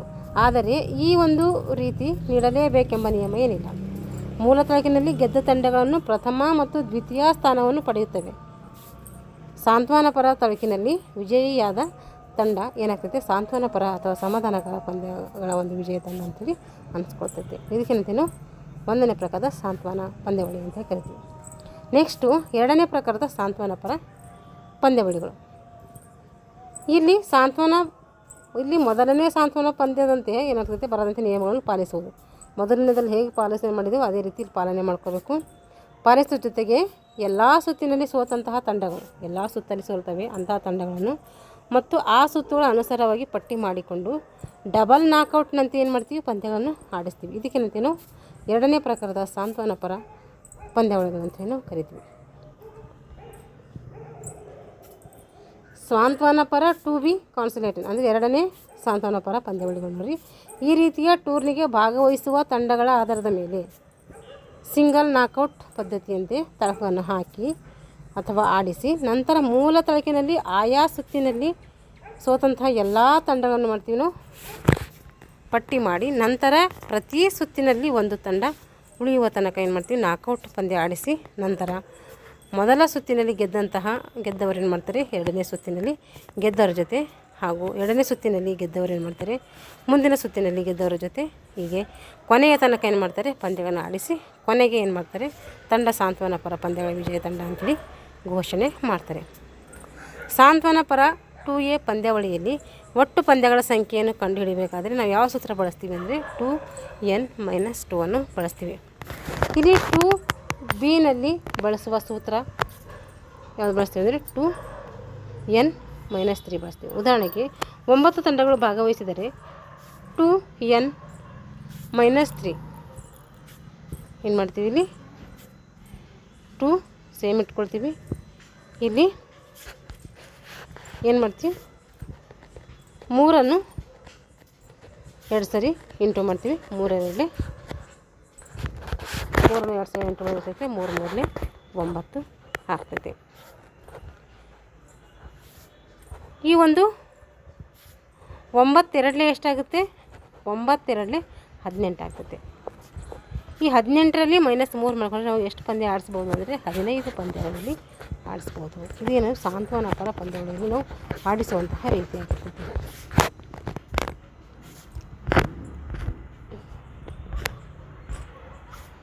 ಬಗ್ನಲ್ ವೈಲ್ಡ್ ಎಲಿಮಿನೇಷನ್ ಪ್ರಕಾರದ ಪಂದ್ಯಾವಳಿ. ಈ ರೀತಿಯ ಪಂದ್ಯಾವಳಿಯಲ್ಲಿ ಭಾಗವಹಿಸಿದ ತಂಡಗಳ ಆಧಾರದ ಮೇಲೆ ಮೊದಲ ಸಿಂಗಲ್ ನಾಕೌಟ್ ತಳಕನ್ನು ಹಾಕಿ ಪಂದ್ಯಗಳನ್ನು ಆಡಿಸಿ ವಿಜೇತ ಒಂದು ತಂಡಗಳಿಗೆ ಪ್ರಥಮ ಸ್ಥಾನವನ್ನು ನೀಡ್ತೀವಿ. ನಾವು ಈ ರೀತಿಯ ಪಂದ್ಯಾವಳಿಯಲ್ಲಿ ಏನು ಮಾಡ್ತೀವಿ, ಭಾಗವಹಿಸಿದ ತಂಡಗಳ ಆಧಾರದ ಮೇಲೆ ಏನು ಮಾಡ್ತೀವಿ, ಮೊದಲು ಸಿಂಗಲ್ ನಾಕೌಟ್ ಹಾಕೋತೀವಿ. ಆಮೇಲೆ ಏನು ಮಾಡ್ತೀವಿ, ವಿಜೇತ ತಂಡಗಳಿಗೆ ಪ್ರಥಮ ಸ್ಥಾನವನ್ನು ಇಲ್ಲಿ ನೀಡ್ತೀವಿ. ದ್ವಿತೀಯ ಸ್ಥಾನ ನಿರ್ಧರಿಸಲು ಏನು ಮಾಡ್ತೀವಿ, ಮೂಲ ತಳಕಿನಲ್ಲಿ ಪ್ರಥಮ ಸ್ಥಾನ ಪಡೆದಂತಹ ತಂಡದ ಜೊತೆ ಸ್ಪರ್ಧಿಸಿ ಸೋತ ಅಂದರೆ ಮೂಲ ತಳಕಿನಲ್ಲಿ ಎರಡನೇ ಸ್ಥಾನ ಪಡೆದಂಥ ತಂಡವನ್ನು ಬಿಟ್ಟು ಎಲ್ಲ ತಂಡಗಳಿಗೂ ಏನು ಮಾಡ್ತೀವಿ, ತಳಕನ್ನು ಹಾಕಿ ಪಂದ್ಯವಾಡಿಸ್ತೀವಿ. ಅಲ್ಲಿ ಗೆದ್ದವರನ್ನು ಮೂಲ ತಳಕಿನಲ್ಲಿ ಎರಡನೇ ಸ್ಥಾನ ಪಡೆದಿರುವ ಒಂದು ತಂಡದ ಜೊತೆ ಆಡಿಸಿ ಅಲ್ಲಿ ಏನು ಮಾಡ್ತೀವಿ, ಗೆದ್ದವರಿಗೆ ಎರಡನೇ ಸ್ಥಾನವನ್ನು ನೀಡ್ತೀವಿ. ತೃತೀಯ ಸ್ಥಾನ ನಿರ್ಧರಿಸಲು ಮೂಲ ತಳಕಿನಲ್ಲಿ ದ್ವಿತೀಯ ಸ್ಥಾನ ಪಡೆದ ತಂಡದ ಜೊತೆ ಸ್ಪರ್ಧಿಸಿ ಸೋತ ತಂಡಗಳಿಗೆ ಏನು ಮಾಡ್ತೀವಿ, ತಳಕನ್ನು ಹಾಕಿ ಸ್ಪರ್ಧೆ ಏರ್ಪಡಿಸ್ತೀವಿ. ನಂತರ ಅದರಲ್ಲಿ ಗೆದ್ದವರು ಮತ್ತು ದ್ವಿತೀಯ ಸ್ಥಾನಕ್ಕೆ ಏನು ಮಾಡ್ತೀವಿ, ಅಂತಿಮ ಪಂದ್ಯದ ತನಕ ಹೋರಾಡಿ ಸೋತ ತಂಡದ ಜೊತೆ ಏನು ಮಾಡ್ತೀವಿ, ಸ್ಪರ್ಧಿಸುವಂತೆ ವ್ಯವಸ್ಥೆ ಮಾಡಿ ಅಲ್ಲಿ ಗೆದ್ದವರಿಗೆ ತೃತೀಯ ಸ್ಥಾನವನ್ನು ಕೊಡ್ತೀವಿ. ಇಷ್ಟೇನಾಯಿತು, ನಾಕೌಟ್ ಬಗ್ಗೆ ನಾವು ತಿಳ್ಕೊಂಡಿದ್ದೀವಿ. ಏನು ಎಲಿಮಿನೇಷನ್ ಪಂದ್ಯಾವಳಿ ಅಥವಾ ನಾಕೌಟ್ ಪಂದ್ಯಾವಳಿಯಲ್ಲಿ 4 ಪ್ರಕಾರಗಳು ಬರ್ತೀವಲ್ಲ, ಆ 4 ಪ್ರಕಾರಗಳ ಬಗ್ಗೆ ನಾವು ತಿಳ್ಕೊಂಡಿವಿ. ಮುಂದಿನ ತರಗತಿಯಲ್ಲಿ ಏನು ಮಾಡ್ತೀನಿ ಅಂದರೆ ಲೀಗ್ ಅಥವಾ ರೌಂಡ್ ರಾಬಿನ್ ಪದ್ಧತಿಗಳ ಬಗ್ಗೆ ತಿಳ್ಕೊಳ್ಳೋಣ. ಯಾಕೆಂದರೆ ಒಟ್ಟಿಗೆ ಸೇರಿದ್ರೆ ಒಂಥರ ಗಿಜಿ ಗಿಜಿ ಅನಿಸ್ತಾ ಇದೆ. ಹಾಗಾಗಿ ಕನ್ಫ್ಯೂಸ್ಗಳು ಜಾಸ್ತಿ ಆಗ್ತವೆ ಈ ಒಂದು ಟಾಪಿಕಲ್ಲಿ. ಹಾಗಾಗಿ ಏನು ಮಾಡೋಣ ಅಂದರೆ ಈ ನಾಕೌಟ್ ಬಗ್ಗೆ ತಿಳ್ಕೊಂಡಿವಲ್ಲ, ನೆಕ್ಸ್ಟಲ್ಲಿ ಏನು ಮಾಡೋಣ ಲೀಗ್ ಅಥವಾ ರೌಂಡ್ ರಾಬಿನ್ ಬಗ್ಗೆ ಸಂಕ್ಷಿಪ್ತವಾಗಿ ತಿಳ್ಕೊಳ್ಳೋಣ ಅಂತ ಹೇಳ್ತಾ, ನೀವು ಒಂದು ಸರಿ ಇದನ್ನು ನೀಟಾಗಿ ಬಿಡಿಸ್ಕೊಳ್ಳಿ, ಓದ್ಕೊಳ್ಳಿ. ಇದು ಸ್ವಲ್ಪ ನಮಗೆ ಒಂಥರ ಹೊಸ ವಿಷಯ ಅಂತಾರ ಅನಿಸುತ್ತೆ. ಯಾಕೆಂದರೆ ಎಲ್ಲೂ ಅಷ್ಟು ಇದ್ರ ಬಗ್ಗೆ ನಮಗೆ ತಿಳಿಸಿ ಹೇಳೋದಿಲ್ಲ. ಎಲ್ಲ ಬಿ ಪಿ ಎಡ್ ಆಗಿರೋದು ಎಮ್ ಪಿ ಎಡಲ್ಲಿ ಅಲ್ಲೆಲ್ಲ ಮಾಡಿದಾಗೆಲ್ಲ ಇದ್ರ ಬಗ್ಗೆ ಅಷ್ಟು ನೀಟ್ನೆಸ್ಸಾಗಿ ಹೇಳ್ಕೊಟ್ಟಿಲ್ಲ. ಆದರೆ ನಿಮ್ಗೆ ಯಾರಾದರೂ ಚೆನ್ನಾಗಿ ಹೇಳ್ಕೊಟ್ಟಿದ್ರೆ ನೀವು ಅದು ಪ್ರಾಕ್ಟೀಸ್ ಮಾಡ್ಕೊಳ್ರಿ. ಹಾಗಾಗಿ ಸ್ವಲ್ಪ ನಾವಾಗಿ ಇದನ್ನು ಮಾಡಬೇಕು, ತಿಳ್ಕೊಂಡು ಓದ್ಕೊಂಡ್ರೆ ಸ್ವಲ್ಪ ಅರ್ಥ ಆಗ್ತೈತೆ. ಮುಂದೆ ಏನು ಮಾಡ್ತೀನಿ ನಾನು ಉಳಿದಂಥ ಅಂದರೆ ಇನ್ನು 3 ಪ್ರಕಾರಗಳು ಬರ್ತಾವಲ್ಲ, ಆ 3 ಪ್ರಕಾರಗಳ ಬಗ್ಗೆ ಹಿಂದಿನ ತರಗತಿಯಲ್ಲಿ ತಿಳ್ಕೊಳ್ಳೋಣ ಅಂತ ಹೇಳ್ತಾ ಇಲ್ಲಿಗೆ ಈ ತರಗತಿಯನ್ನು ಮುಗಿಸ್ತಾ ಇದ್ದೀನಿ. ಎಲ್ಲರಿಗೂ ಧನ್ಯವಾದಗಳು.